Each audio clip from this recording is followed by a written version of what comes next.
Hello everybody, and welcome to ZookaMan Streaming, where I'm getting you and your replays to be casted for my entertainment, and to hopefully help you improve a little bit as well. I'm your host, ZookaMan, and we're going to be going into a ZVP.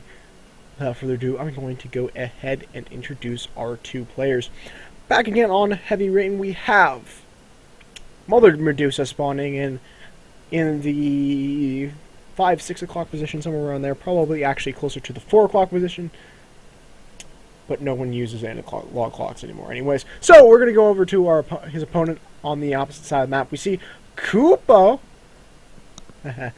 coming up as the blue Protoss player. So, PvZ matchup, I did cast one of these the other night, and I believe the Zerg won, but I don't remember exactly. I'm pretty sure that's what happened.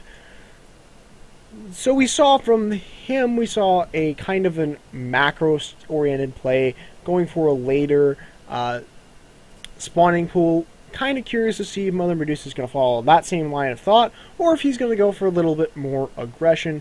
Either way would be fun and alright to see. Kuupo going to get a probe and a scout. Is going to go for Forge over here in his wall off. A little bit strange on his wall off, to be quite honest.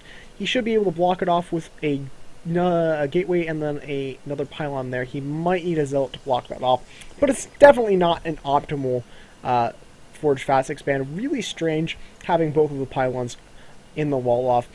Not to mention the fact that Heavy Rain. Not Mother Rain. Heavy Rain is kind of an awkward map for a Forge Fast expand. It's much better for a Gateway expand. And you're going to be seeing a little bit of space up there for our Protoss player, who's going to be able to slip in a Zealot there and be perfectly fine. MotherMedusa going to be taking as... Okay. Almost lost his drone there. It was going to be taking his natural. The probe is kind of killing things.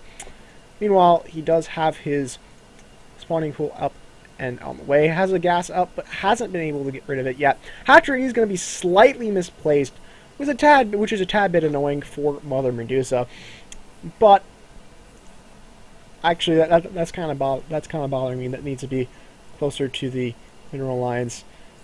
Oh, I hope he notices that and takes care of that, because that's not good to see. Nexus is going to be coming up from our Protoss player, Kuupo, back here at home, and is going to be grabbing his gases in his main base shortly. And by gases, I of course mean one gas, because 2 gas is too much. The hatchery is about halfway done at this point, and I really, really hope he resituates that, because that's not going to be good once his drones start hitting the field. But I digress. We're going to be seeing Queen go up with the layer. Metabolic boost coming out as well. And a few Zerglings out here just to scout out, probably, I'm assuming, because he can't really defend much with two Zerglings against really anything with the... it wouldn't even be able to take on the Zealot if Kuupo decided to move out with that. Nexus is about finished up. Here we have our Cybernetics core coming up. Fairly standard timing. Going to be grabbing his second assimilator as well. Kuupo just doing pretty normal stuff that you would expect. And is that a beer bottle? I think that's a beer bottle. Okay, well, with the fancy shining clan tag kind of distracting me a little bit there. Regardless, we're going to be seeing Roachworn drop down for MotherMedusa at this point. We'd love to see him take the second gas, as he is going to be going on that Roachworn for 2 base, especially before he has this fully saturated. It'd be great to have that second gas come up. Might even argue to get like maybe a third gas in that natural expansion. Might be a good idea as well, just to kind of help with that roach. It kind of depends on what if he's wanting to commit fully with it, or if he's just kind of wanting to get a few roaches for defense or whatnot. So we're going to see Kuupo dropping down Robotics Facility, going for his Mothership core a little bit late, I gotta say, but it is coming out, which is an important part. I much rather have seen this before, or as close to this natural expansion finishing up as he possibly can, so that he's able to gain the energy in case he does need a photon overcharge. because that would be a very important thing to be able to have that 100 energy to be able to defend a little bit better. A couple of more assimilators are coming down on that natural expansion. So that's a nice... he's going to be able to get that gas production. Just remember to keep his probes up and to rally more probes to his natural, because taking those gases, he's going to need a double probe production on that. We have an observer moving out, going to be probably scouting out here once it pops up. +1 coming up from our Zerg. No, +1 coming up from our Protoss player at this point. MotherMedusa, just going to get some roaches, going to kind of macro back. Is a little bit slow on his drone count, however, he is going to get supply blocked. Building 5 overlords there for a second. That is a lot of overlords to build, but at least he won't get supply blocked, I guess. So, Zerg player is going to go for a lot of roaches here. I would love to see him get some more drones because, well, he has 8 on his natural expansion, and that puts him 27 to 35 behind his Protoss opponent. But it looks like MotherMedusa is wanting to move out with the roaches that he has. Mothership Core is going to perfectly scout that, and Kuupo is going to be able to drop down a robotics bay as well as a couple of additional gateways in the back of his main base, so that when this attack hits, he'll be able to hold off with a few force fields until he can get the units out that he needs to get out. And so I don't see this taking him sustaining that much damage from this. Mothership Core is going to get a few shots off on this army. Roaches are going to be coming in and focus firing the pylon down. And guys, this is why you don't put a pylon as part of your wall. Pylon is going to go down. Another photon cannon is going to be taken out. Photon overcharge is going to force the Zerg player back. But when he moves back in, he'll have a bigger hole to attack. And if he focuses down this photon cannon, he should be in a pretty decent position. Going to be now macking out with some more Zerglings, and is going to be pushing back in here. Going to target fire down the forge. That's going to go down. I much rather have seen the... Oh, it doesn't have a pylon to finish. To be powered, so never mind. Mothership Core is going to fire off a little bit on these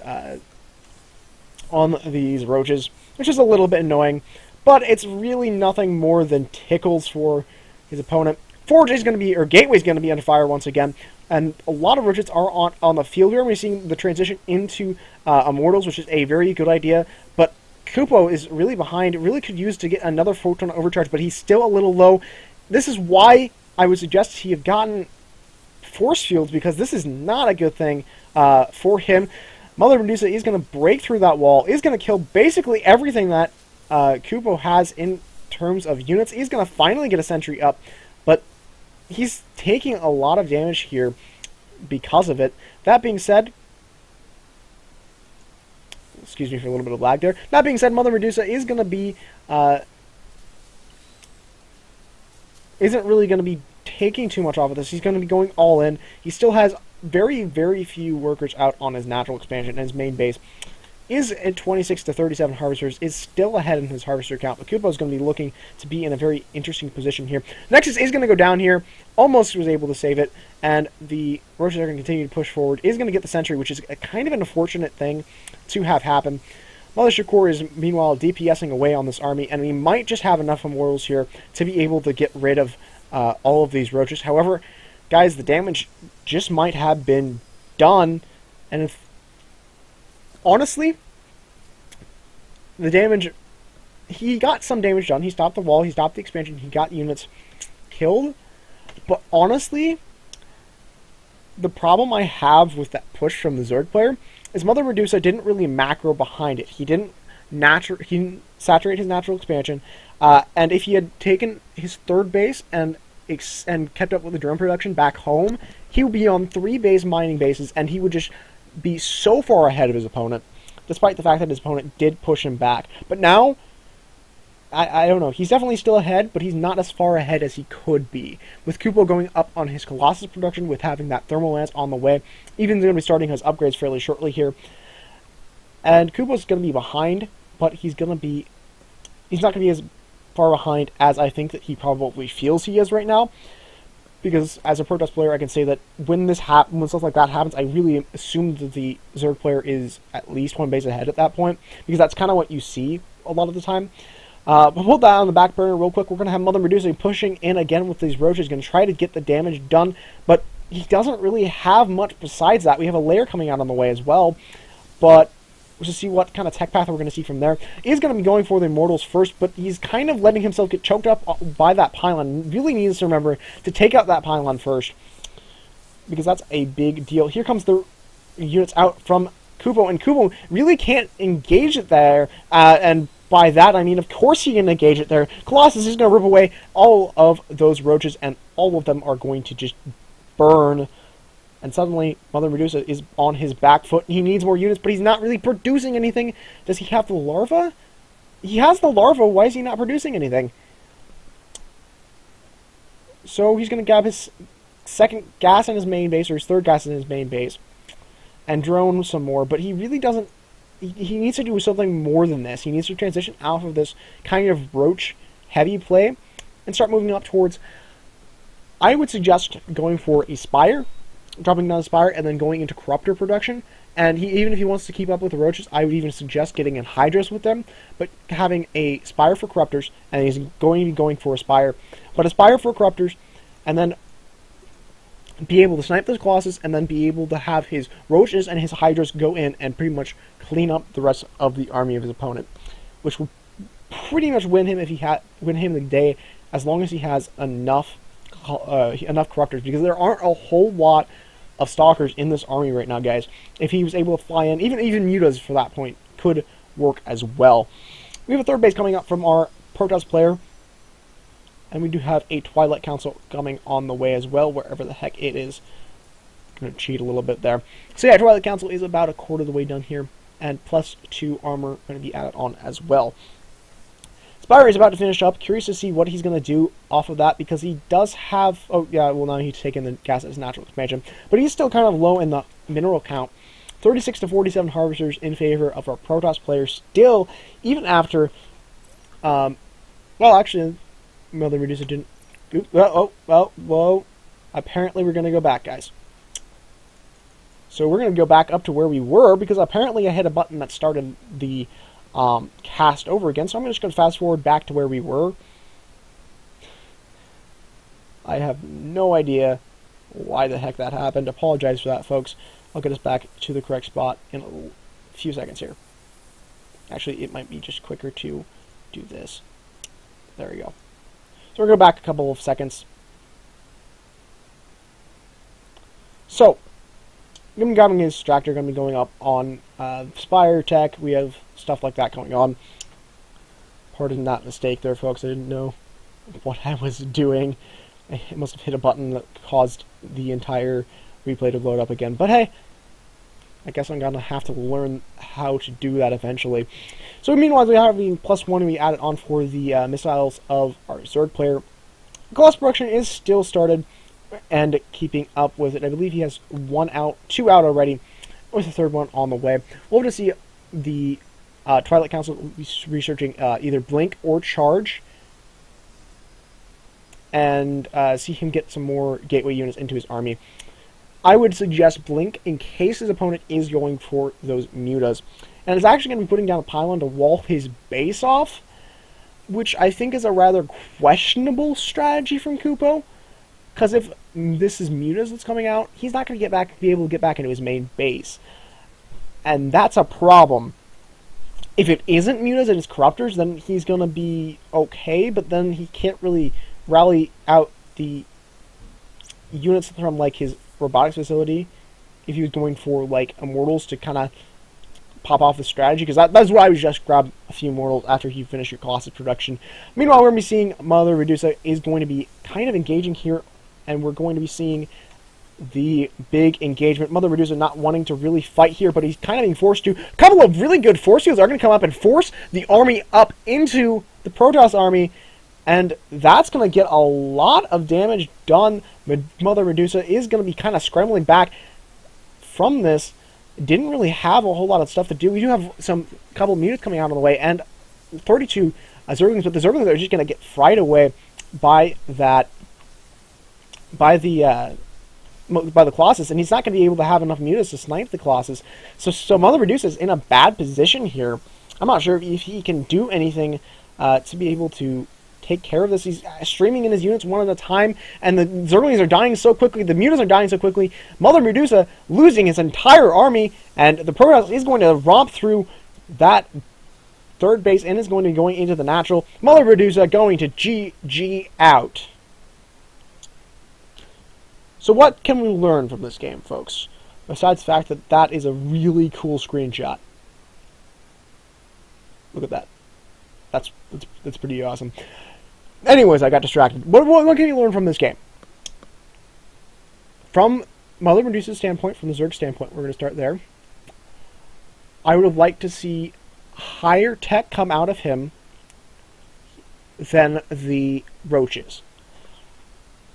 This was about an 18-19 minute game, and I'd say at least 3/4 of the game that he played, MotherMedusa was only on roaches and drones and queens.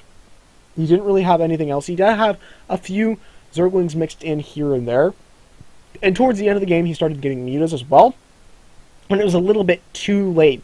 The Protoss player just was able to come back and do the damage that needs to be done and push in and kill his opponent because of the fact that those roaches weren't able to really do the DPS that they needed to by themselves. Am I saying that roaches are a bad unit? No, roaches are not a bad unit. They're a good unit in compositions such as Roach Hydra, or even to that point, Roach Hydra Corruptor, which would be a good addition against what we see from Kuupo, because Kuupo has Colossus. That's all the DPS that he has in this army. So if he was able to get Corruptors, or even to a certain point, a critical mass of mutas, and he was able to snipe these Colossus, then the DPS of Kuupo is shut down, and MotherMedusa suddenly has the playing field with his roaches and his hydras, which have massive DPS against the Stalker Sentry army, because that's widely what Kuupo is doing besides these few zealots, which is just a little bit of an addition. So on the Protoss side of things, he did have a little bit of trouble dealing with that roach push. His wall off was a little bit odd, but he was able to do what he needed to do. I loved the decision to go into Immortals once he saw that that push was coming up. I would love to see a couple more cannons in that natural expansion, but before that, besides that, he did a pretty good job at defending that.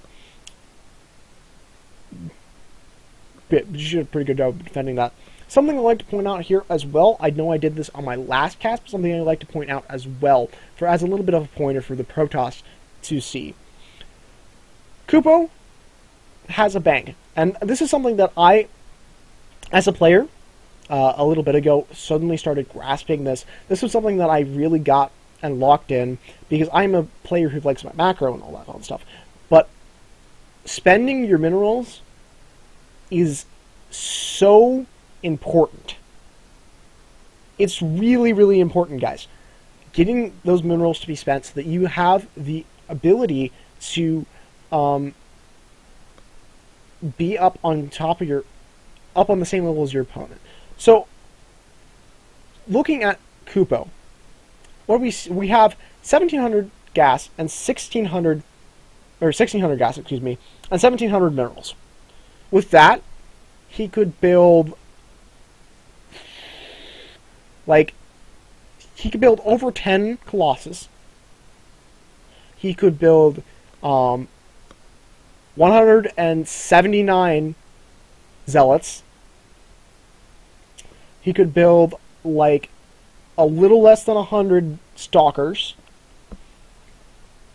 He could build something like a Starport. He could build Robotics Bay. He already had that. He could build upgrades, which I believe he doesn't really have a whole lot of. I think he's on 1.1. So he could be able to put that in upgrades. But the point I'm trying to get across here, folks, is that those resources going into spending is really important, because it puts you on a equal, if not higher footing than your opponent, especially in the lower leagues. And it is something that comes with practice, but I definitely think it's something that needs to be worked on. It's kind of like your supply blocks. But I think at the end of the day, in my honest opinion, spending should come a little bit before the supply blocks, because definitely they go in hand, because when you get supply blocked, your bank ascends, and when you are spending your minerals well, you're doing a little bit better in your supply. Usually that's the trait that happens to go on. But if you can spend correctly, like I said, that's 179 zealots that could be in this army. Well, not really, because it's 112. But you guys get what I'm trying to say. So I kind of went on a little bit of a rant there. I apologize for that, folks. But there is something that I would like to point out there, as opposed to your bank and your spending. Real quickly, we want to check and see what we got for structures. Ooh, is it T? Yes, structure. So Protoss was very, very narrow in his tech path, and he kept to his tech path up until the end of the game, which was a good thing. And the Zerg didn't really have a set tech path, he just had roaches. So, love to see, like as I mentioned earlier, I'd love to see Hydras added into the composition. I'd love to see a Spire added on, and Mutas or Corruptors to help out with those crosses. Because honestly, I do think that the Zerg would have been able to deal with this if he had those units. I think he probably would have been able to hold this off, no sweat. So anyway, folks, if you enjoyed the cast, like, comment, subscribe, share. You guys know the drill by now. And I will see you on the next cast.